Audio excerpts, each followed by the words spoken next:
And likewise, the Nazi stormtroopers were disrupting the meetings of political. Hold on, Star Wars? No, the Nazis. The Nazis had stormtroopers. They filmed Star Wars in Germany. No, that was many decades before Star Wars was even considered. Wow, they're ahead of their time. Yeah, they were ahead of Hollywood. I didn't see that in Empire Strikes Back, but okay, keep going.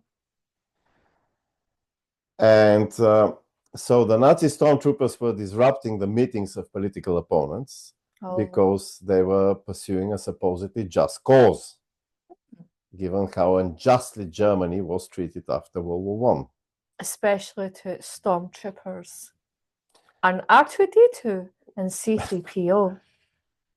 Well, that's another story. That's another series, another episode. Continued in a galaxy far, far away.